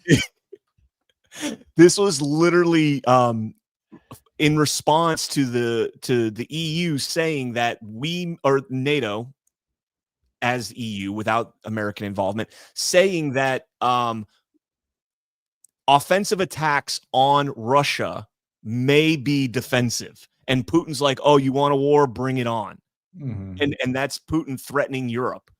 Wasn't he just saying a few days ago that he had no interest in going after any part of Europe? Yeah. Yeah. It's so stupid, man. All right. So Putin's latest warning to Ukraine shows how unlikely a peace deal is. Putin has warned Moscow will take Ukrainian territory by force if Kyiv's troops do not withdraw. Quote, either we liberate these territories by force of arms or Ukrainian troops leave these territories, Putin said in an interview with India today while in India. Russia is estimated to control more than 80% of the Donbass, where fighting between Ukrainian forces and Russian-backed separatists started long before Russia's full-scale invasion of 2022. The war in the region first began in 2014 when Russia invaded and annexed Crimea after the United States CIA orchestrated the Maidan. Oh, that's not in here. I'm sorry. After we couped the entire country. Then all of a sudden they attacked them. Yeah. A peninsula in southern Ukraine under occupation, so-called referendums. Now CNBC is inserting their opinions on policy in Ukraine and dealing with Russia. Have shown a 99% residents in parts of the Donbass region voted to join the Russian Federation. Why? Why would the people in the Donbass, Chris, want to join Russia? Because they're Russian. Holy shit, because they're Russian. And also because the Ukrainians have been waging an ethnic civil war against them for the last however many years. 1,000? Not just because they're Russian, but because Ukraine is literally trying to tell them you are not Russian. You can't speak Russian. They banned the church.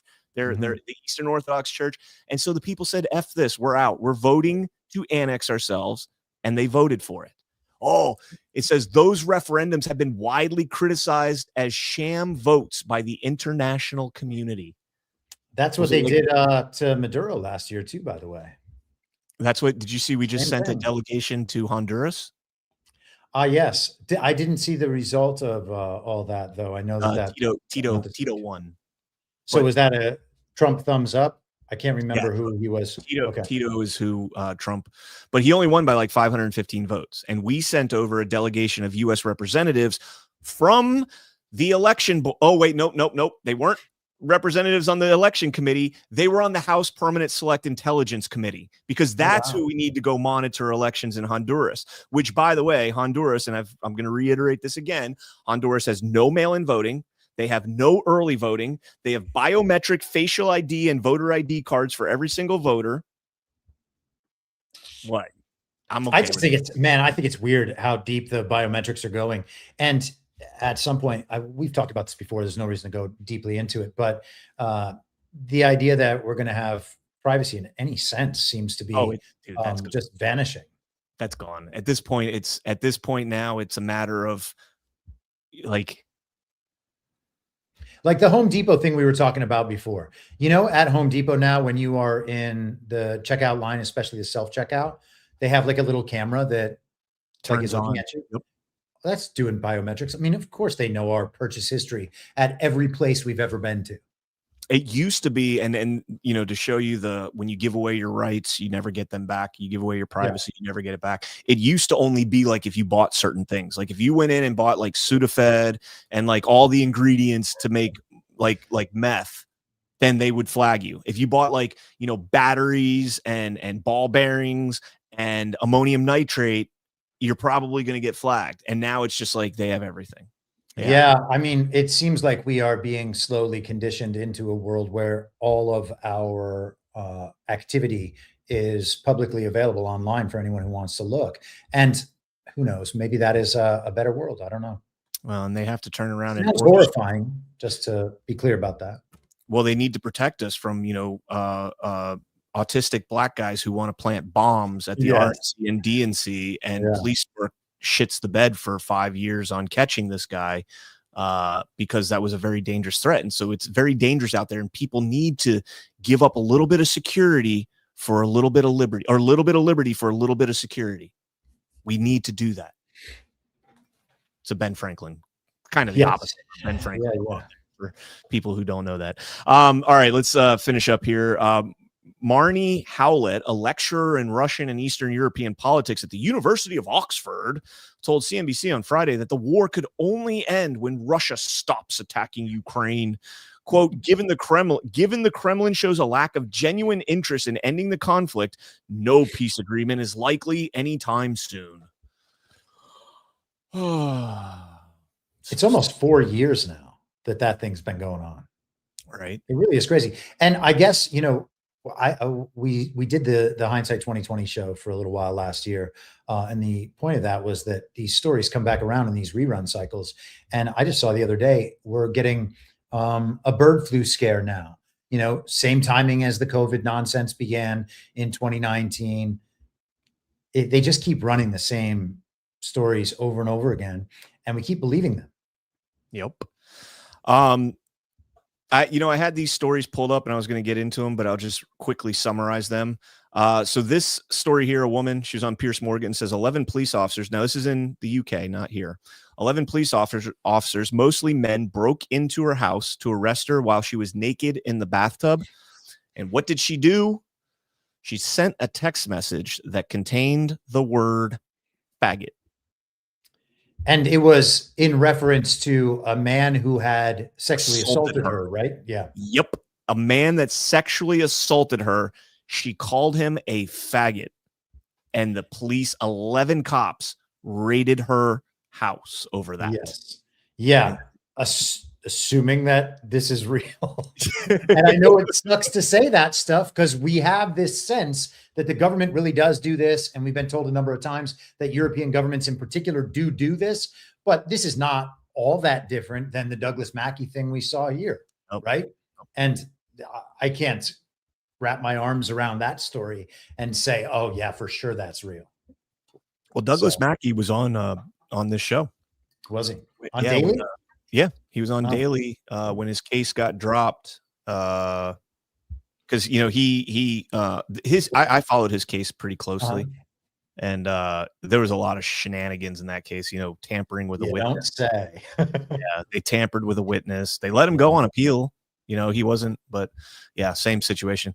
Here's another story that's crazy. The Yorkshire Post, Orwellian nightmare. I was arrested by UK police for touching a gun in the United States. Yeah. This guy. He posted a picture, right? Yeah, he posted this picture right here from Florida, and they probably arrested him because he looks like he has no idea how to hold a shotgun. I was going to say, this guy doesn't seem all that threatening. Yeah, and like the UK police should have been like, hey, this guy clearly does not have any intentions of overthrowing the government because he has no idea how to even hold a shotgun. I guess it's dangerous that the people of the UK understand that in other places people can just have guns. Is that weird to them? I don't have it right now. Usually I have a firearm next to me while I'm on air, but I don't. If you saw a picture of someone doing cocaine in public in front of a police officer in Colombia, you'd be like, man, I can't believe Colombia's got those drug laws. That's nuts. I can see them having that sort of reaction to guns in the US. I guess, but I would not they come back to the United States and I'm like, you're under arrest for doing booger sugar in Colombia, in Bogota. I had the hurt. I thought I had heard all the names. I thought I'd heard all the names of cocaine. Booger sugar? You've never heard booger sugar? I don't think that I have. No. Holy cow! And you lived in Hollywood? Yeah, I can't even tell you how much cocaine I've been around over the course of my life. Never done any of it, but been around it quite a lot. I know that we're coming down to the end of things. I have two things that I have to bring up. Oh, And I got the video. I was yes, wondering why you this said is it. yeah. Trump posted this morning. I have just approved tiny cars to be built in America.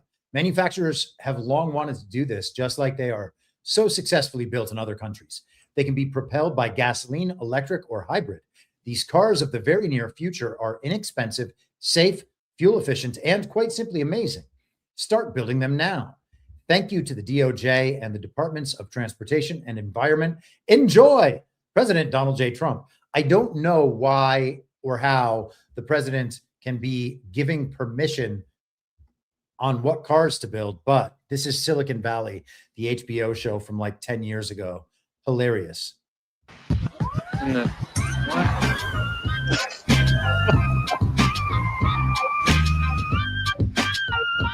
That is a narrow car. Fucking billionaires. I thought we were going to have flying cars. I thought we were promised flying cars, not tiny cars. We are getting close to flying cars. We are actually getting very close to flying cars. I'll take We are. for it. That reminds me of you haven't seen it. Like I'm in an algorithm with drones, like not drones, but like man-powered drones, like drones that we fly, like the electric with it looks like a DJI Phantom drone, but you sit in the middle of it and it goes up and it can fly all the way around. I think it's called like Jetlo or something like that. I'm in their algorithm. They're like $130,000. I don't have that much money, so I am not going to be having one anytime soon, but they're cool as shit, man. Yeah. But that reminded me of this Rick and Morty. I always tie everything to Rick and Morty. Yeah. 45 horsepower with anti-lock brakes. And it's the official car of Mr. Sneezy 3D.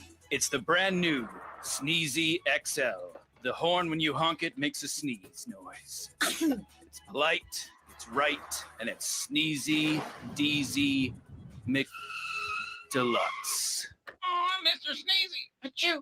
Huh? Seems like TV from other dimensions has a somewhat looser feel to it. Yeah, it's got an almost improvisational tone. They all the in Rick and Morty, all those ads, they do like interdimensional cable, like where they're watching cable from all the other dimensions, and they improvise, the writers improvise the commercial, like they draw it up for them, and then and so like you'll hear them like break out laughing in the middle of it. It's so funny. That's kind of awesome. Yeah, sometimes you make me want to watch that show. I'm telling you, you totally should. I'm telling you, you will not be disappointed. Promise you. I believe you. And if you smoke a joint before, you'll be even better. All right, let's. Did you see this other link though? By the way, this just came across the Newswire while we were on. Badlands Media now has co-founder shirts. Yeah, love it. Love if you it. want to be a co-founder, you just have to buy this T-shirt. Love it. There it is. Badlandsmedia.tv/shop. Check it out. Badlander co-founder shirts.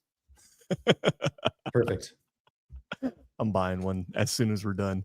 G-Man 1156, best show in the Mediaverse. Looking forward to Why We Vote tonight with Patrick Byrne. But while I'm on board with him, please don't let him ramble the story and hold his feet to the fire. Look, I'm not. When we got involved in this, people were like, me and Ash are going to try and trap him. We're not out there to trap anybody. We have genuine questions. I know a lot of what has been put out there is stuff that's been verified before, but there's a lot of things that I don't know about and that I want to get clarification on. And there's a lot of questions. So it'll be a good show. And Patrick's a grown man. He's a very intelligent individual. He'll be fine. He'll be fine. And hopefully we'll get some answers. Cam Cooksey, who's going to tell the Taliban that Mossad has had a deterrence for rollerblades since the turn of the millennium? Cam sends me a link here, so we will play this link and see what we got here. Come on, fall down. Fall down. Yes. Oh, God damn it. You suck. You suck. You suck. Check this out.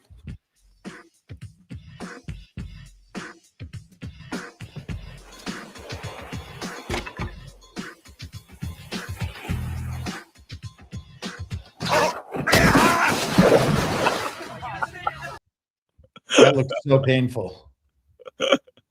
Now I remember why I don't rollerblade anymore. I'm too old for that shit. Thanks, Cam. Appreciate it, man. Thomas Times, I can't leave Boost anymore. The site has me stuck at the prove I'm not a robot screenshot below. Maybe you're a robot. Have you ever thought that you might be a robot, Thomas Times? Thank you for that, and I'll pass that along. Lee Walden, honestly, I feel pretty damn good having Badlands part of America. You guys are a national treasure, knuckle draggers included. Bless you, boys. Well, thank you. Lee Walden, I'm going to tell you again, my dear Coasty friend, commas and periods, and then we can move on to semicolons. No, I was giving him crap yesterday. He's a good dude. Thank you, Lee. Appreciate it, man. Brundage, New York. Is this Badlands Daily today or Saturday Night Live's weekend update? Oh, I love it. Zigzag. Chris, what are the best Hollywood Coke names? I'm dying to know. That's a good question. I would have to think about that. All right. Brundage, New York. I love you too on my news show. But Norm Macdonald was the greatest. Indeed. He was very good. Hey, boys, just wanted to say Kai cars, tiny cars, are awesome. They are mostly used in crowded cities, but some are pretty cool, and there's been controversy over the importation. Glad to see it. Good to see you, Emerald Dragon. I would rock one of those. I would rock the shit out of that little car. I'd be driving it on sidewalks because it's about that narrow. I would definitely drive that thing. Lee Walden, roll me another one just like the other one. Keep it between the lines. Thanks, troop. Hell yeah. I'm with you on that. After why we vote tonight. Thomas Times, regarding the issue with boosts on the site, I won't rule out me being retarded, I guess. I would just go with robot. You're actually a robot. You're an NPC, Thomas Times. You're an NPC. This is a simulation, so we're all technically NPCs. And yeah, there's that. Chris, what you got coming up, brother? I'll just be on DPH tomorrow night. I think that's about it. I'm about to put some new merch in my merch store that I was designing this week.